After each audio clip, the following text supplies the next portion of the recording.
आज हम बात करेंगे एक ऐसी ट्रीटमेंट के बारे में जो आपकी खूबसूरती कुछ हद तक तो सुधारता है पर आपका आत्मविश्वास बहुत बढ़ाता है।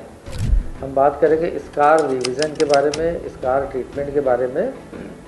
कई बार बहुत सारे लोगों को एक्सीडेंट के बाद काफ़ी दाग हो जाते हैं, स्कार हो जाते हैं, या कहीं और कोई किसी प्रकार का ऑपरेशन कराया रहता है उसका दाग रहता है। कई बार जलने के बाद के स्कार होते हैं। एक्नी स्कार भी बहुत कॉमन होते हैं जो पिंपल्स के बाद होते हैं। तो ये जो स्कार होते हैं आपका कॉन्फिडेंस काफ़ी लो कर देता है और इसको मैनेज करते हैं कॉस्मेटिक सर्जरी के द्वारा। इसकी अलग अलग प्रकार की प्रक्रिया होती हैं जिसमें हम स्कार रिवीजन है, स्किन ग्राफ्टिंग है, फ्लैप सर्जरी है, लेज़र सर्जरी है, इंजेक्शंस के द्वारा भी इसको काफ़ी हद तक कम कर सकते हैं। तो ये डिपेंड करेगा कि किस प्रकार का स्कार है, उसके हिसाब से इसमें अलग अलग प्रकार की सर्जरी की जाती है। स्कार को हम 100% तक गायब नहीं कर सकते हैं, पर हमारा एम रहता है कि कैसे उसको हम पेशेंट के लिए 70 से 90-95% तक इम्प्रूव कर सके, जिससे उसका कॉन्फिडेंस वापस आ जाए और हल्का फुल्का मेकअप से वो छुप जाए। जैसा कि मैंने अभी बताया कि स्कार रिवीजन जो है वो स्कार ट्रीटमेंट का एक अहम हिस्सा होता है और ये बहुत कॉमन होता है।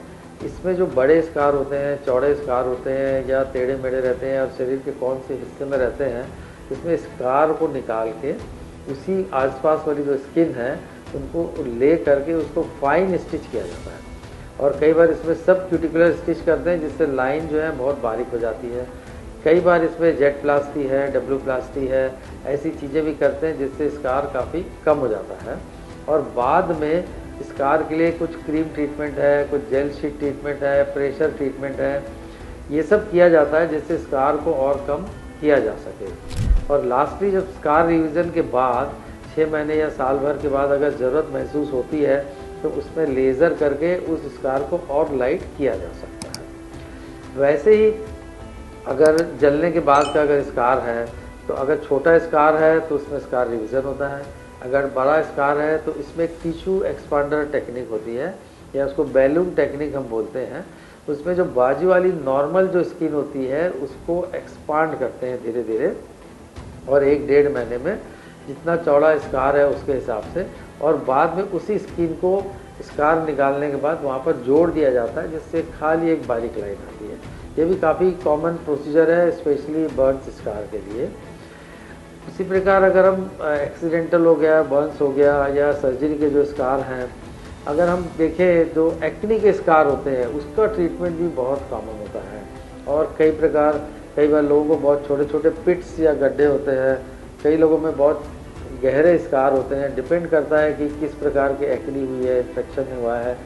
तो इनके लिए कई बार एक खाली ट्रीटमेंट काम में नहीं लाते हैं, इसमें मल्टीपल ट्रीटमेंट होता है। इसमें एक सब स्कार एक्सीजन होता है जिसमें हम जो स्कार जो अटैच रहता है उसको थोड़ा सा ढीला करते हैं। इसमें फिलर का भी इंजेक्शन करते हैं, रेडीमेड फिलर आते हैं या फैट के हैं, nano fat grafting, micro fat grafting है। इनमें हम लेज़र ट्रीटमेंट करते हैं। इनमें अगर बहुत चौड़ा स्कार है तो एक्सरसाइज भी करते हैं। तो जो एक्नी स्कार होती हैं इसमें मल्टी मॉडलिटी ट्रीटमेंट काम आता है। कोई भी एक पेशेंट को एक ट्रीटमेंट से बहुत फ़ायदा नहीं होता, तो हमको कम्बिनेशन ऑफ ट्रीटमेंट देना पड़ता है जिससे उसमें हम मैक्सिमम उनको फ़ायदा दे सकें। और मल्टीपल सिटिंग्स भी लगती हैं इसमें कुछ गैप के बाद में। तो इस प्रकार से हम एक्नी स्कार को काफ़ी हद तक इम्प्रूव कर सकते हैं।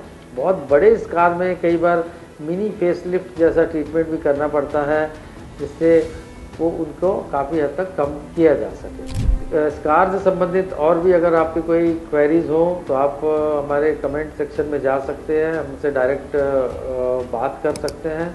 और आप और अधिक जानकारी अगर चाहते हैं तो आप हमारे YouTube चैनल को सब्सक्राइब कर सकते हैं।